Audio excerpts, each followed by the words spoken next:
Hey guys, Pedro here to tell you about the latest from Agnostic Front, Echoes in Eternity, out November 7th on RPM. The album has 15 tracks, 27 minutes in length, and this is the band's 13th full-length studio album. They are an American hardcore band. There's not much to say about the design of the record. It's 15 songs, 27 minutes. The album kind of plays itself out. It's an album that feels very fluid, that is very dynamic, very engaging, extremely entertaining. When you talk about shelf life and when you talk about playability of a record, this album is just that. It has incredible playability and is going to have a lot of shelf life to it because it never gets boring and it never overstays its welcome. You just feel like you're in an absolute roller coaster ride from the first track. Actually, as the album starts, you feel like you're already halfway through the ride, and then it's just about holding on for dear life as far as what the next 14 songs are going to bring towards you. So I really like this album design. I really like the way this album is put together because it doesn't have a clear sense of beginning. It also doesn't have a clear sense of ending. It's just about the experience in the moment, and that's what you're going to get from all 15 songs under this one single umbrella. Now, as far as the sound is concerned, this album really brings some old school Agnostic Front vibes to the forefront.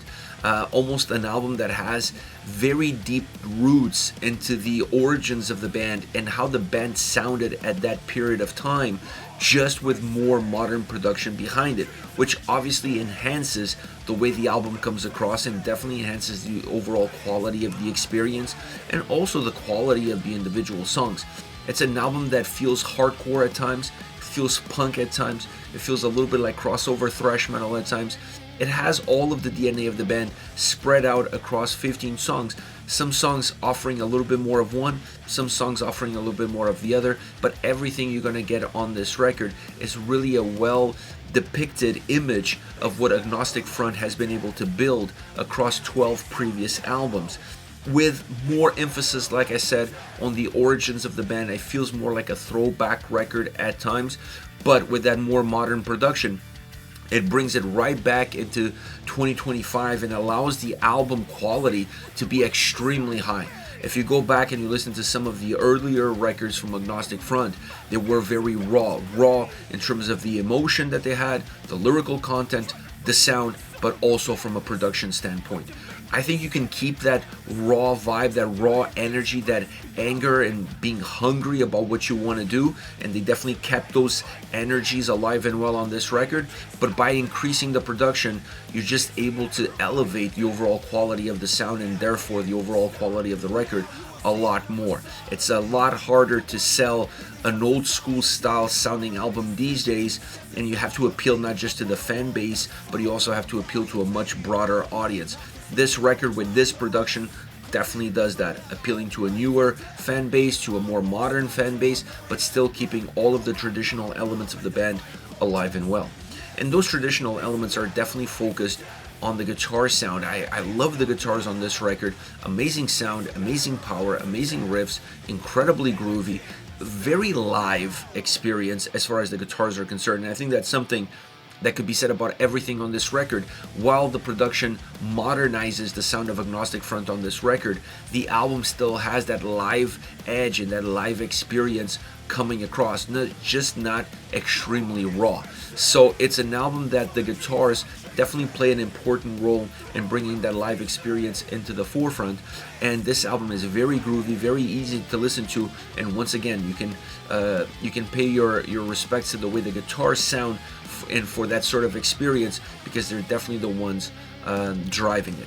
Now, you still have great bass on this record. The bass on this record actually pops quite a bit from beginning to end, but not in a jolting way. I never felt like the bass sound was shaking or redefining the way these songs are, and it never felt out of place. It never felt too much in the forefront.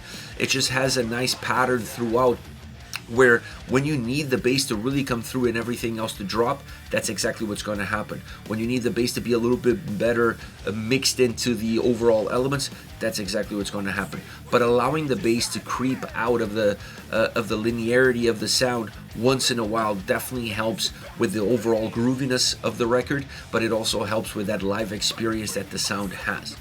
Once you get into the drums have a thick presence to them, not overpowering. Maybe a song here and there where you really feel like the drums are coming in a little bit heavier, but overall the drums are really there to create some sense of consistency and to create substance and thickness, so that the songs, when they're heavy, they feel a little bit heavier.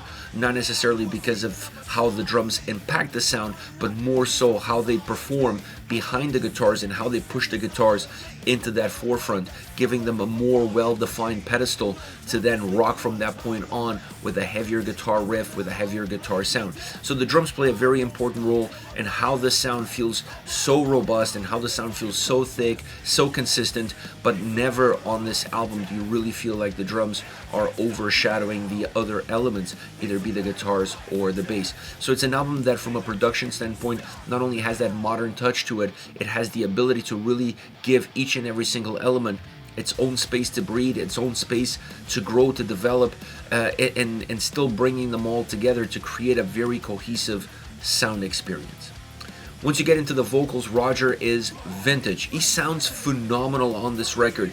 He sounds so good on this album. The lyrics are really good on this record as well. And the connection between him, the lyrics, the intensity that he brings into the forefront, and then some of the backing vocals that this record has, once again, bringing that live experience into the studio. So this is an album that vocally will play really well in a live setting because it has a lot of songs that are really designed for a live performance, even from a vocal standpoint, not just from necessarily a sonic perspective. Great performance by Roger. I love the vocals on this album. I think they are spot on throughout the entire record, making this, in my opinion, one of the best albums that this band has released in decades. This album is nearly flawless from the start to the finish.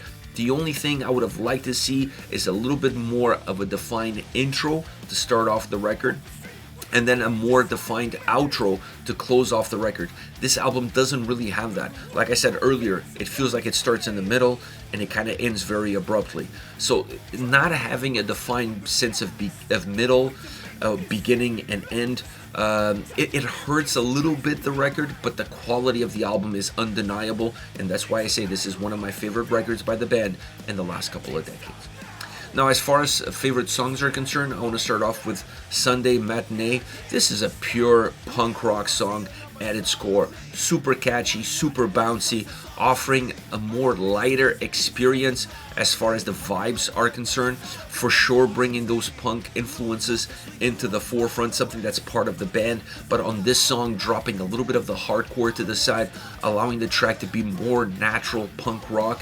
And a lot of that comes from the riff that the song has. Great guitar riff on this track, really creating a punk anthem in this album. This is the punk anthem of this record. The vocals really pop, adding a little bit of intensity, adding a little bit of aggression, not too much, going more with the overall grooviness and bounce that the track has musically. Once again, adding backing vocals for that live experience really catapults this song forward, makes it one of my favorites on this record.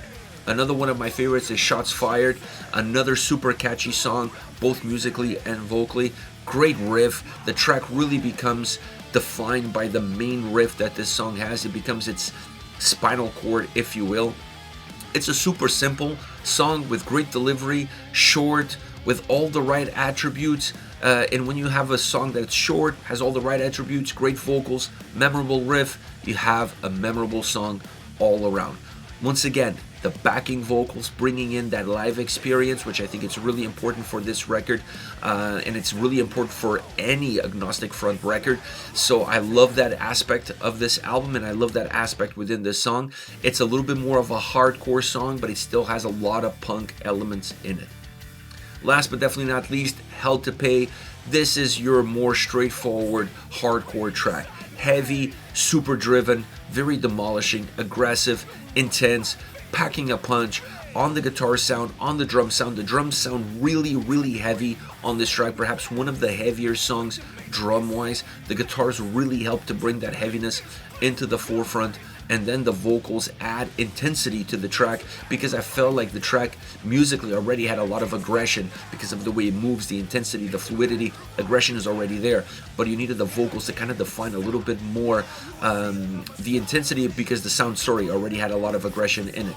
So great drum sound on this track. My favorite drum sound as far as the impact, the heaviness, the size, really coming out of this song. The guitar sound phenomenal. I love the fact that this track, for as heavy as it is, for as driven as it is, allows the bass to come into the forefront, really allows the bass to have a predominant role, or at least have an important role in bridging the song, and really adding to this more slam dance style hardcore vibe that creates a really fun bridge and slows down the track, allowing you to really appreciate the heavier, faster moments of the track a lot more. An absolute hardcore banger on this album.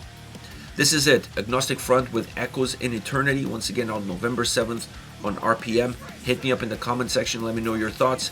I'll see you all at the next video. Take care, guys.